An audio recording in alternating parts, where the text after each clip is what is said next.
Bonsoir à toutes et à tous, et bienvenue sur la chaîne.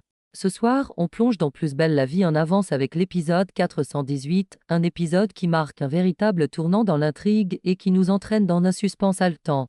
Dès les premières minutes, la tension est palpable, Jules remet à Idriss une clé interdite, celle du couloir sombre de Saint-Côme, symbole de tous les secrets et de toutes les peurs. Ensemble, ils scellent un pacte dangereux, ouvrir cette porte, même si cela signifie mettre leur vie en jeu. Derrière ce geste, une obsession, découvrir la vérité sur la disparition de Louisa. Pendant ce temps, Louisa, justement, se retrouve sous l'emprise glaçante de la fille de Perrault. Entre manipulation, peur et fascination, l'adolescente révèle un trouble intérieur profond, prête à renier son propre frère pour obtenir une place dans cette confrérie qui semble régner sur le lycée. Un choix lourd de conséquences qui la rapproche inexorablement du point de non-retour. À Marseille, l'atmosphère est tout autre mais pas moins intense. Gabriel, au cœur des préparatifs de son mariage, se débat entre rire et angoisse, entouré de ses proches qui tentent de lui redonner confiance. Une bulle de légèreté, fragile, qui contraste avec la noirceur de Saint-Côme. Et puis, il y a Apolline, déchirée par son incapacité à vivre l'intimité comme les autres, poussée par Nisma à regarder en face une vérité qu'elle refuse encore. Son malaise éclate dans une scène d'une rare intensité, où la question de son identité et de son rapport à l'amour se fait plus pressante que jamais. Enfin, le cœur de l'épisode bat dans ce couloir interdit, Idriss et Léa franchissent la porte métallique et plongent dans les ténèbres. Là, les souvenirs de Léa ressurgissent, brutaux, implacables, l'agression de Perrault, la disparition d'Inès, et surtout un mur scellé qui pourrait bien cacher l'indicible. Pour Idriss, une certitude nette Saint-Côme est une prison de secrets, et Perrault en est le bourreau. Cet épisode 418, c'est un enchaînement de révélations, de dilemmes et de confrontations où chaque personnage est poussé dans ses retranchements. Les murs de Saint-Côme tremblent, les vérités enfouies remontent et une guerre s'annonce. Alors restez bien avec nous, ce que vous allez découvrir pourrait tout changer, pour Idriss, pour Louisa, pour Léa et pour l'avenir de tout Marseille. La nuit tombe sur Marseille. Dans le silence de la résidence Massalia, Jules et Idriss se retrouvent dans une petite pièce à l'écart, les rideaux tirés. Jules sort une clé argentée de sa poche, ses doigts tremblant légèrement comme s'il tenait une arme. Tiens, il la pose dans la paume d'Idriss. C'est la clé du couloir sombre. Idriss la fixe, intrigué, méfiant. Comment Tass réussit à mettre la main dessus? Jules esquisse un sourire amer. Perrault me l'a confié un soir pour surveiller l'internat. Mais j'ai pas obéi comme il l'espérait, j'ai filé chez un serrurier discret et j'en ai fait un double. Lui croit toujours qu'il détient la seule. Mais maintenant on a une longueur d'avance. Idriss ferme la main sur la clé, son regard se durcit. Tu sais ce que ça veut dire. Si ça s'apprend, tu es fini. Perrault te broie sans hésiter. Jules hoche la tête, déterminé. Je prends le risque. Louisa a disparu. Et je suis persuadé que ce couloir cache la vérité. Alors autant qu'on l'ouvre et qu'on sache enfin. Il sort alors une feuille froissée de son sac. Dessinée à la main, une carte approximative de Saint-Côme avec des couloirs tracés au stylo rouge et des annotations précises. Regarde. L'entrée principale, laisse tomber trop surveillée. Tu passes par les cuisines. De là, tu longes la chaufferie. Le couloir sombre se trouve derrière une porte métallique, juste après le local d'entretien. Les caméras couvrent le hall et l'internat, mais cette zone est un angle mort. 5 minutes, pas plus. Idriss suit le tracé du doigt, concentré, impressionné par la minutie du plan. Tu as pensé à tout. Non, coupe Jules, la voix basse. Pas à tout.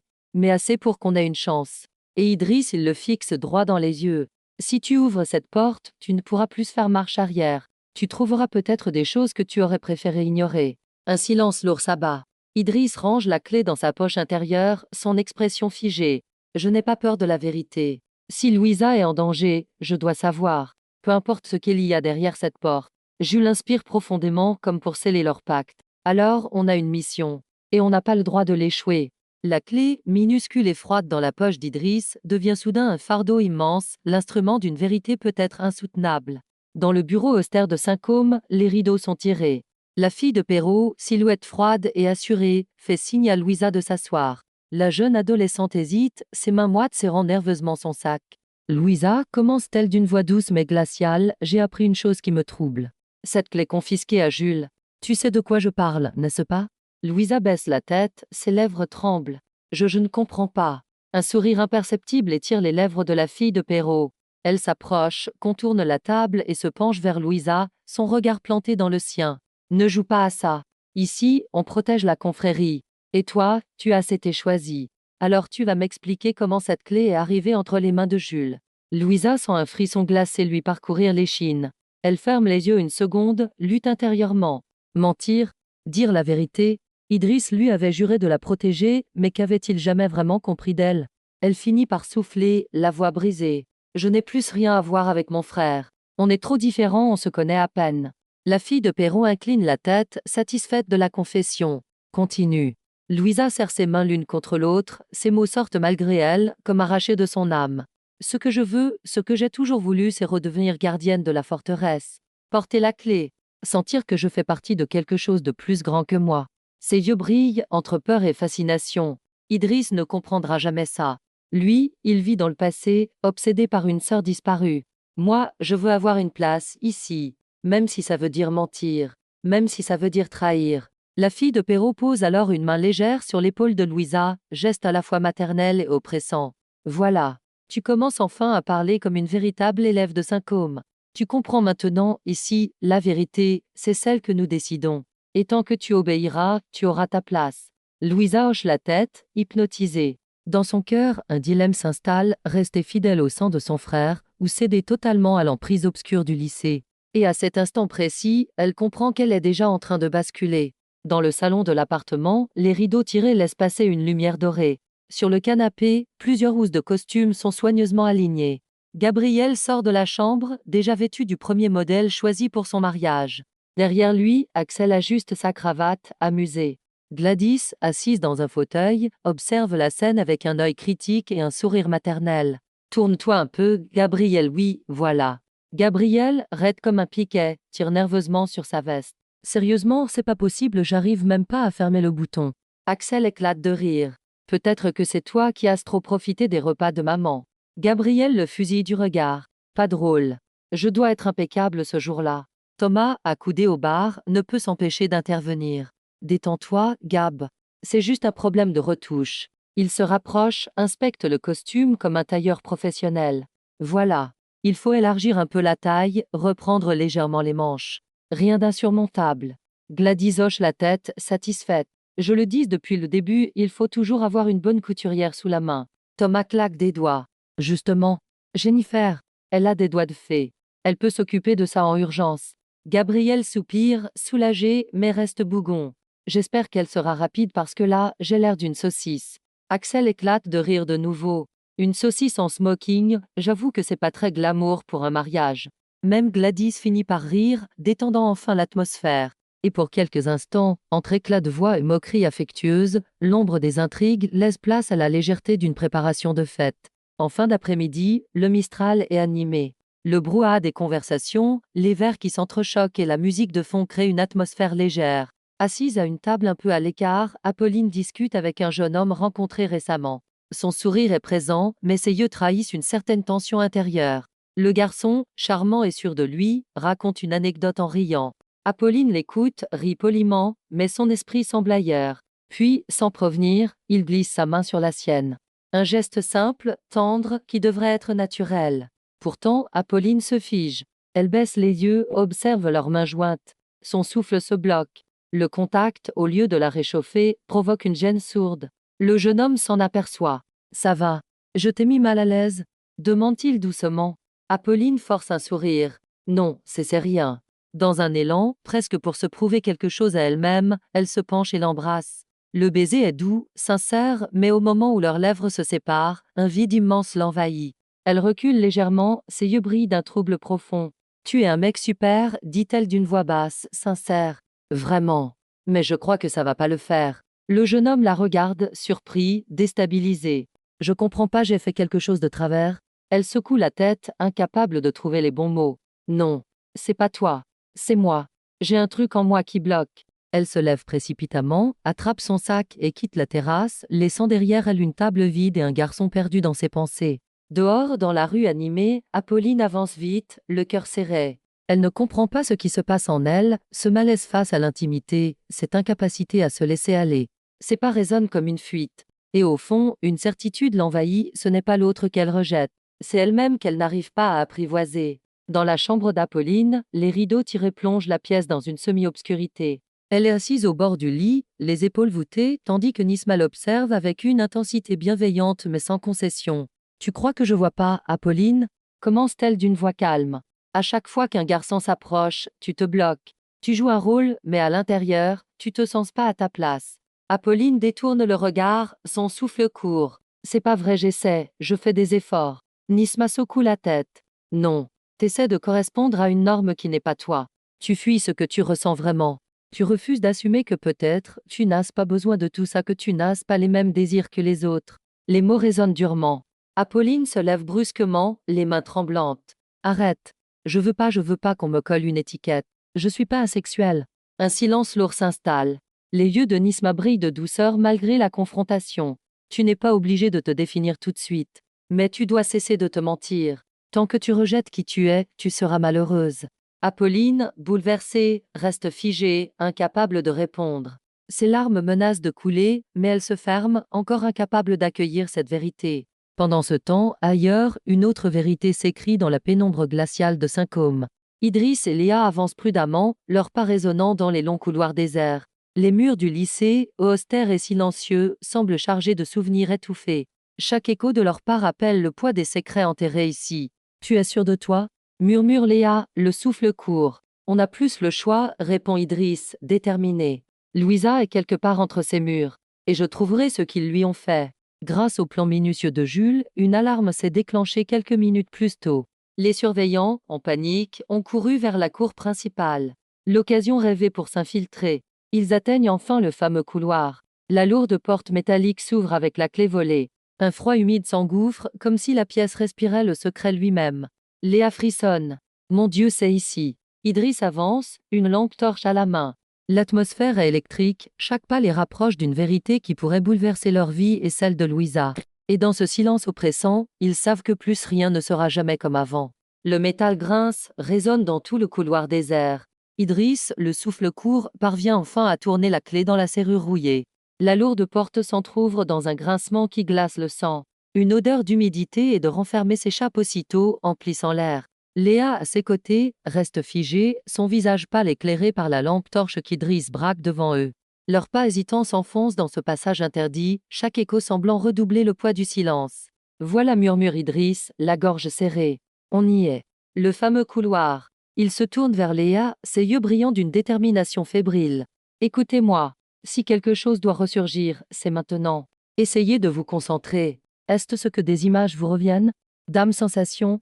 Léa ferme les yeux, inspire profondément. Le froid des pierres, l'odeur de moisissure, le bruit sourd d'une goutte tombant dans le lointain, tout cela lui semble étrangement familier. Elle rouvre les yeux, troublée.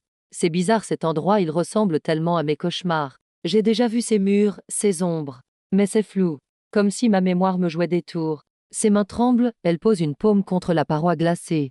J'ai l'impression que quelque chose de terrible s'est passé ici. Mais je ne peux pas mettre d'image précise dessus. Juste une peur viscérale. Idriss l'encourage doucement, posant une main protectrice sur son épaule. Prenez votre temps. Chaque détail compte. Si vos souvenirs refont surface, ça peut tout changer. Mais au fond de lui, Idriss sent une angoisse sourde l'envahir. Car ce lieu, aussi silencieux soit-il, dégage une menace palpable, comme si les murs eux-mêmes gardaient prisonnière une vérité prête à se briser. Le couloir sombre s'étire, oppressant, éclairé seulement par le faisceau tremblant de la lampe torche. Idriss avance avec précaution, la clé toujours serrée dans sa main. Mais, dans un mouvement brusque, elle lui échappe. C'est LING. C'est LANG. Le bruit métallique résonne, amplifié par les murs de pierre. Léa sursaute, ses yeux s'écarquillent. Son souffle s'accélère. Non pas sa chuchote-t-elle, ses mains crispées contre ses tempes. Idriss se penche pour ramasser la clé. Ce n'est rien, Léa, juste. Mais il s'interrompt, le visage de Léa se déforme, comme transfiguré par la peur. Elle tremble de tout son corps, ses lèvres murmurent des bribes incohérentes. Puis soudain, les mots éclatent, hachés par les sanglots. C'était ici, dans cette pièce. Idriss se redresse, alarmé. Quoi? Qu'est-ce que vous revoyez? Léa ferme les yeux, et les souvenirs, longtemps enfouis, jaillissent comme un torrent. Inès elle était avec moi, on avait trouvé cette clé, on voulait comprendre et il est arrivé. Perrault. Son ombre dans l'encadrement de la porte, son souffle. Elle porte instinctivement ses mains à son cou, haletante. Il m'a attrapé, il a serré, j'étouffais, j'ai cru que j'allais mourir. Idriss reste figé, le cœur battant, bouleversé par ce qu'il entend. Et Inès? Demande-t-il d'une voix blanche. Léa rouvre les yeux, noyée de larmes. Elle m'a sauvée. Elle s'est jetée sur lui et a crié qu'il devait me lâcher. Et puis, Son regard se perd dans le vide, sa voix se brise. Elle a disparu, comme avalée par les ténèbres. Je l'ai jamais revue. Un silence glaçant tombe. Idriss, les poings serrés, sent ses entrailles se tordre. La vérité est là, brutale, sa sœur Inès n'a pas fugué. Elle a disparu dans ce lieu maudit, sacrifiée en protégeant Léa. Léa s'effondre contre le mur sanglotant. J'ai essayé d'oublier, mais tout est resté là enfermé dans ce couloir. Idriss, bouleversé, ramasse la clé et la serre si fort qu'elle lui entaille presque la paume. Son regard brûle désormais d'une colère glaciale. Perrault a détruit nos vies. Et il va payer. Léa chancelle légèrement, sa respiration s'accélère. Les murs du couloir sombre semblent se refermer sur elle, étouffant. Idriss la soutient par le bras inquiet. Et ça va? Elle secoue la tête, ses yeux brillants de larmes. Non, je suis désolée, Idriss. Je ne peux pas t'aider plus que ça. Tout est trop confus, trop flou. J'ai l'impression de devenir folle. Sa voix se brise, un sanglot lui échappe. Elle détourne le regard, honteuse. Je voudrais tellement être utile, mais je ne retrouve rien de clair. Idriss resserre sa prise sur son épaule, ferme mais bienveillant. Tu fais déjà beaucoup, Léa. Rien que ta présence ici, c'est énorme. On n'est pas loin. Alors qu'elle baisse la tête, ses doigts effleurent machinalement le mur. Soudain, son regard se fige. Un frisson parcourt son échine. Attends, souffle-t-elle. Je crois que quelque chose me revient. Elle ferme les yeux, cherche au plus profond de sa mémoire. Et puis, comme une déchirure dans le voile de l'oubli, une image s'impose. Ici, dit-elle en posant la main contre une portion de mur désormais lisse. Il y avait un trou. Oui, j'en suis presque sûre. Un trou béant, sombre, qui menait quelque part en dessous. Idriss écarquille les yeux. Un trou. Tu veux dire une sorte de passage secret. Léa acquiesce, le souffle court. Aujourd'hui, il est bouché, on dirait qu'ils l'ont bétonné. Mais autrefois, il y avait quelque chose là. Et ça me terrifiait. C'est un souvenir qui ne m'appartenait pas seulement à mes cauchemars, je l'ai vu pour de vrai. Idriss se rapproche du mur, passe sa lampe torche sur la surface. La lumière révèle des nuances de gris, des irrégularités, comme si le ciment avait été coulé à la hâte. Putain Léa, si ce que tu dis c'est vrai, ça change tout. Il recule d'un pas, son esprit en ébullition. Ça veut dire qu'ils ont caché quelque chose d'énorme. Peut-être un corps, des preuves, ou pire encore. Le silence se fait pesant. Léa tremble, consciente de la gravité de ce qu'elle vient de déclencher. Idriss serre la clé dans sa main, le regard rivé sur ce pan de mur. Ce mur, c'est peut-être la clé de Saint-Côme. Et si on le perce, on saura enfin la vérité. Un frisson glacé parcourt Léa. Elle comprend qu'ils viennent d'ouvrir une boîte de Pandore et que rien ne sera plus jamais comme avant. Dans l'arrière-salle du Mistral, l'atmosphère est étouffante. Idriss, les traits tirés par la fatigue mais animé d'une énergie féroce, fait les 100 pas. Jules, carnet sous le bras, l'observe, partagé entre admiration et crainte. Idriss s'arrête net, plante son regard dans celui du jeune journaliste. Jules, il n'y a plus de temps à perdre. On a ouvert la porte, on a vu ce qui se tramait dans ces murs. Mais sans preuve officielle, tout ça ne tiendra pas devant un juge. Jules hoche la tête, conscient de la gravité de ce qu'il s'apprête à lancer. Je sais. Mais mon rédacteur en chef, il est frileux. Il veut du solide. Si je viens avec des témoignages trop flous ou juste des intuitions, il va m'envoyer balader. Idriss s'avance, le ton ferme, presque implorant. Alors tu dois le convaincre. Publie l'article. Mets tout sur la table, les punitions, les coups, la confrérie, les élèves brisés. Plus on garde ça secret, plus Saint-Côme a du pouvoir. Jules serre son carnet contre lui. Tu veux que je balance un papier qui peut faire exploser toute l'institution. Tu réalises le risque? Ils vont me broyer. Perrault a des relais partout. Justement, s'emporte Idriss.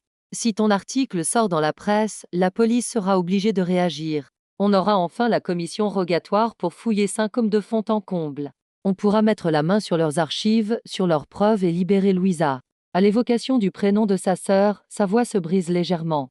Jules baisse les yeux, souché. Tu crois vraiment que ça suffira? C'est notre seule chance, tranche Idriss. Moi, je peux pas agir sans la justice. Toi, tu peux faire éclater la vérité. Alors bouge, Jules. Écris. Publie. Même si ça doit foutre un feu de forêt dans toute la ville. Un silence lourd s'installe. Jules ferme les yeux une seconde, comme pour mesurer l'ampleur de ce qu'il s'apprête à déclencher.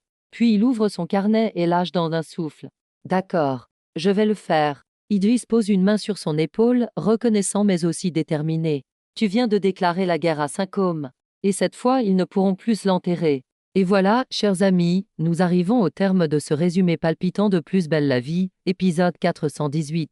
Un épisode qui nous aura tenu en haleine de bout en bout entre la découverte de la clé interdite par Jules et Idriss, les aveux troublants de Louisa face à la fille de Perrault, les doutes intimes d'Apolline et la résurgence des souvenirs de Léa, chaque scène nous rapproche d'une vérité sombre et insoutenable. Saint-Côme n'est plus seulement un lycée, c'est désormais un véritable labyrinthe de secrets, de manipulations et de drames. Et ce mur bétonné, cette énigme figée dans la pierre, pourrait bien être la pièce maîtresse qui fera tout exploser. Idriss le sait, Jules aussi, ils viennent de déclarer la guerre à Perrault et à son système. La suite s'annonce explosive, quelles preuves trouveront-ils? Louisa cédera-t-elle définitivement à l'emprise du lycée? Et jusqu'où Idriss sera-t-il prêt à aller pour sauver sa sœur et venger Inès? Merci d'avoir suivi ce résumé avec nous. Si cette vidéo vous a plu, n'oubliez pas de mettre un pouce bleu, de vous abonner et d'activer la cloche pour ne rien manquer des prochains épisodes. On se retrouve très vite pour la suite, et croyez-moi, ce qui arrive va bouleverser le Mistral. À très bientôt.